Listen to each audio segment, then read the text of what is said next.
हाँ, क्या कुछ आपको लगता है कि कोई धमकी जैसी या कोई शर्त इस तरह से है जिसमें मजबूर हुई सरकार और इस तरह संजय जी, हमारा मतलब क्विड प्रो को के मतलब है कुर्सी बचाने के लिए नजराना दे रहा है बिहार। ये मैं इसीलिए कहा ये एनडीए का मतलब नायडू नीतीश डिपेंडेंट अलायंस।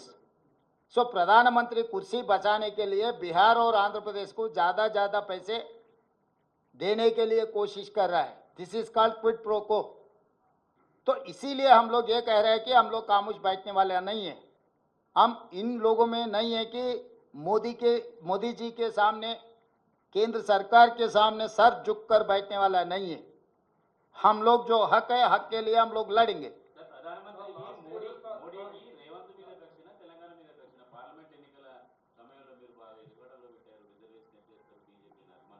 ఆయన అంతకంటే ముందు బడ్జెట్ సమావేశాలని తెలంగాణ రాష్ట్ర ఏర్పాటు ప్రక్రియని తప్పుబట్టిండు. తల్లిని చంపి పిల్లని బతికించిండ్రు, తలుపులు మూసి కాంగ్రెస్ పార్టీ బిల్లు పాస్ చేసింది అన్నప్పుడే ఆయన మనసులో ఏముందో, ఆయన మనోగతం ఏందో తెలంగాణ ప్రజలకు అర్థమైంది. అయినా కూడా తెలంగాణ ప్రజలు ఏదైనా మేలు జరగకపోతుందని 8 ఎంపీలను గెలిపించిండ్రు. 8 మంది ఎంపీలు ప్రగల్భాలు పలికిండ్రు కదా, కేంద్రం నుంచి నిధులు తీసుకొస్తాం, అనుమతులు తీసుకొస్తాం, తెలంగాణను అసలు అద్భుతంగా గుజరాత్ మోడల్లో అభివృద్ధి చేస్తామని చెప్పిండ్రు కదా ఎంపీలకు నిలబడ్డోళ్ళు. గెలిచిన వాళ్ళు ఈరోజు ఎందుకు మౌనంగా ఉన్నారు?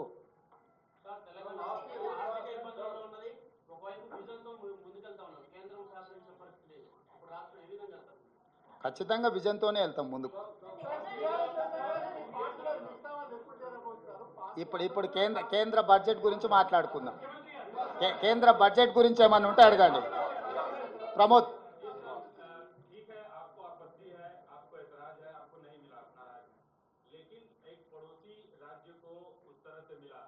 क्योंकि पड़ोसी राज्य की अर्थव्यवस्था पे पड़ोसी राज्य को फायदा होता है, जैसा तेलंगाना से आंध्र पे कुछ लोग डिपेंडेंट है, वहाँ की इकोनॉमी उस पर डिपेंड करती है।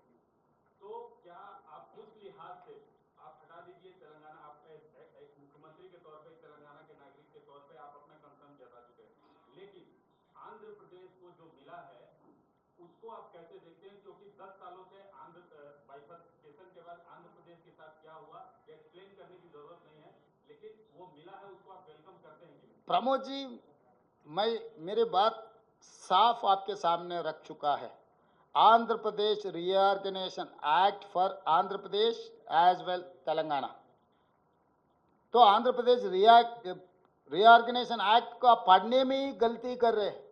पूरा निर्मला सीतारामन जी का जितने भी पेजेस बजट रख चुकी है पूरा देखो, कहीं तेलंगाना के शब्द भी नहीं है।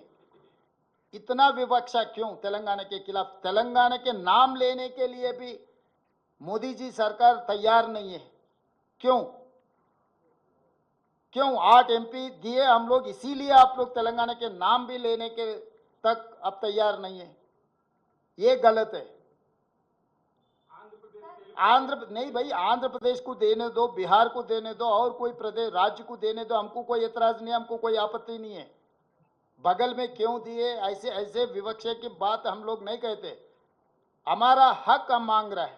हमारा हक मोदी जी या भारतीय जनता पार्टी ने नहीं छीन ले सकते। हमारे हक के लिए हम लोग लड़ रहे हैं। आप पीसीसी प्रेसिडेंट हैं, आपके पार्टी की पीसीसी प्रेसिडेंट शर्मिला जी की भी यही राय है? हाँ, नो, शर्मिला जी को पूछना है, मुझे पूछे तो मैं क्या कहूँ। आप जानकारी करो शर्मिला जी से अभी क्या हो रहा है।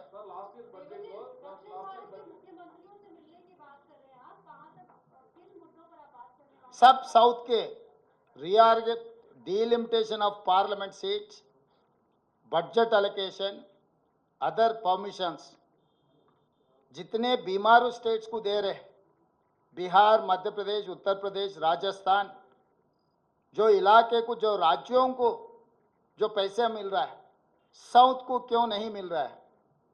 ये विवक्षा के खिलाफ हम लोग लड़ना चाह रहे हैं।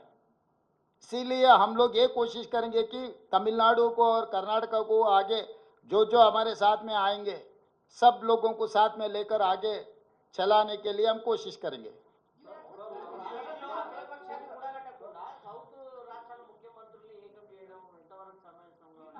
మీరు ఏం చేస్తే బాగుంటుంది అంటారు? మంచి సూచన చేశారు. చర్చ చేద్దాం. లాస్ట్ బడ్జెట్ లో 41,000 కోట్ల గ్రాంట్ కి ఓన్లీ 9,000 కోట్ల సెంట్రల్ గవర్నమెంట్ ఇస్తుంది. ఈ సంవత్సరం అసలు ప్రాజెక్ట్ ఏమి వాళ్ళ బడ్జెట్ వెళ్ళపెట్టారు. మరి స్టేట్ మన రాష్ట్రీయ ప్రోగ్రామ్స్ మీద స్కీమ్స్ ఉన్నాయని ప్రాజెక్ట్ ఉన్నాయి కదా, వీటికి ఇన్కమ్ మనకి ఎట్లా మేనేజ్ చేస్తారు ఇప్పుడు బడ్జెట్? శ్రీనివాస్ గారు, మీరు అర్థం చేసుకోండి, మనం ఇప్పుడు హక్కుల కోసం మాట్లాడుతున్నాం. మన హక్కులు వాళ్ళు కాల రాసినంత మాత్రాన మనం చచ్చిపోతామని మీరు భావించకండి. బ్రతికుండడం ఎలాగో, అభివృద్ధి చెందడం ఎలాగో మాకు తెలుసు.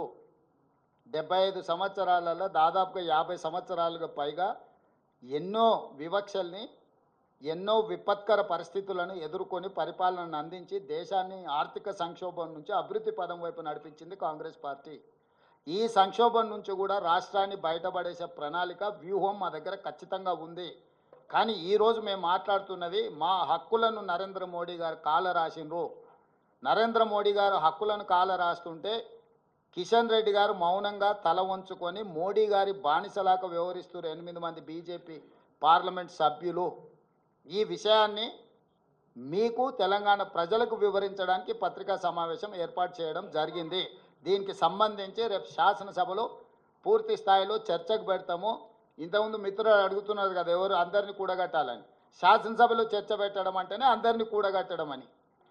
సో రేపు ఎవరు ఎటువైపు ఉన్నారో, విలీనాల ప్రక్రియలో ఎవరు పాల్గొంటున్నారో, చీకటి ఒప్పందాలకు ఎవరు ప్రయత్నం చేస్తున్నారో, ఎవరిని ఎవరు కౌగిలించుకోవాలనుకుంటున్నారో, ఇవన్నీ కూడా పాలకు పాలు నీళ్ళకు నీళ్ళు రేపు శాసనసభలో ప్రశ్నోత్తరాల సమయం తర్వాత స్పీకర్ గారు అనుమతి తీసుకొని ఈ చర్చకు ముందుకెళ్తాము. ఆ చర్చలో అందరి రంగులు బయటపడతాయి. ఇక కలిసి వస్తారో కాలగర్భంలో కలిసిపోతారో నేను చెప్పలేను కదా.